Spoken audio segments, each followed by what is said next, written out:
Hello दोस्तों, तो आज हम हाजिर हैं एक नई वीडियो के साथ। तो आज हम बताने वाले हैं आपको कि आपका जो सेट टॉप बॉक्स है उसको आप अदर एरिया में ट्रांसफ़र करते हैं तो उसका एक्चुअल प्रोसेस क्या है। तो सबसे पहले आपने करना क्या है कि आपका जो लोकल केबल ऑपरेटर है उसके पास आपने जाना है और अपनी एनओसी की डिमांड करनी है। एनओसी की डिमांड करने से पहले आपको ध्यान रखना है कि आपका वहाँ पर किसी भी तरह का कोई ड्यू नहीं होना चाहिए, कोई भी पेंडिंग नहीं होना चाहिए। जो आपका मंथली बिल होता है उसका कोई भी ड्यू नहीं होना चाहिए, तभी आपको एनओसी प्रोवाइड होगी। उसके बाद आपने एनओसी की डिमांड करनी है।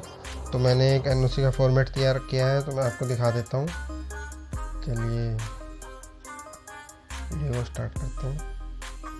यहाँ पर आप देख सकते हैं कि firm name, here firm name, यानी कि यहाँ पर जिस फर्म का रजिस्टर्ड नेम है वो यहाँ पर लेटर हेड पे लिखा होगा, वो यहाँ पर होना चाहिए। उसके बाद हम नीचे बात करते हैं सीरियल नंबर। आप देख सकते हैं यहाँ पे सेट टॉप बॉक्स का सीरियल नंबर आएगा। आपके लोकल केबल ऑपरेटर के पास आपका सीरियल नंबर पहले से मौजूद होगा। आपके अगर देखना चाहते हैं आपका सीरियल नंबर क्या है तो आप अपनी बॉक्स की बैक साइड में देख सकते हैं, उसमें सीरियल नंबर होगा, मैक नंबर होगा। अगर आपका एचडी बॉक्स न्यू बॉक्स है तो उसमें चिप आईडी होगी, तो यहाँ पे मेंशन किया जाएगा चिप आईडी।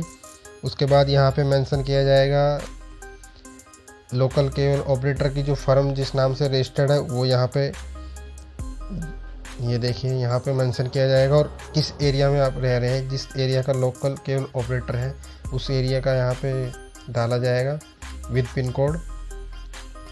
उसके बाद हम बात करते हैं यहाँ पे फर्म। यहाँ पे फर्म का नाम आएगा नीचे की तरफ, और फर्म के नाम के साथ साथ फर्म की जो स्टैंप होगी वो यहाँ पे आपने स्टैंप लगवानी है। ये स्टैंप बहुत बेहद ज़रूरी है, उससे आपका सेट टॉप बॉक्स ट्रांसफ़र होने में किसी भी तरह की कोई प्रॉब्लम नहीं आएगी।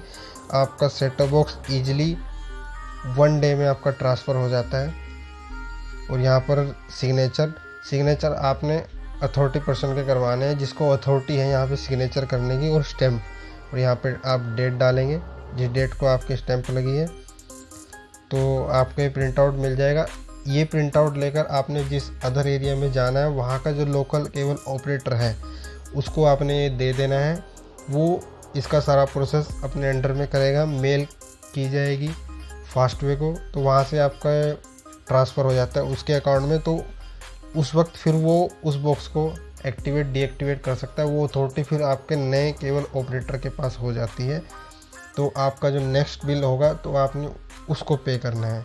तो ये इसका सिंपल प्रोसेस है। अगर किसी भी तरह की कोई प्रॉब्लम है तो आप हमारे कमेंट सेक्शन में लिख सकते हैं, उसमें आपका सल्यूशन किया जाएगा। दोस्तों, कई लोकल केबल ऑपरेटर ये कहते हैं कि हम मेल द्वारा आपका बॉक्स ट्रांसफ़र कर देंगे। जो आपको एनओसी प्रोवाइड है वो फास्टवे की तरफ से मेल के द्वारा वो भेज देते हैं। तो ये काम मेल से भी हो सकता है, लेकिन मेल के द्वारा अगर वो करते हैं तो उसका टाइम 2 से 3 दिन लग जाते हैं। अगर आपके पास रिटर्न में एनओसी होती है तो उसका पर डे का सिस्टम होता है, पर डे के हिसाब से 1 दिन में आपका बॉक्स ट्रांसफ़र हो जाता है आप तक। तो ऐसी ही जानकारियों के लिए हमारे चैनल को सब्सक्राइब करना ना भूलें, और एक लाइक ज़रूर करें और आगे से आगे शेयर करें ताकि और भी लोगों तक ये जानकारी पहुँचे।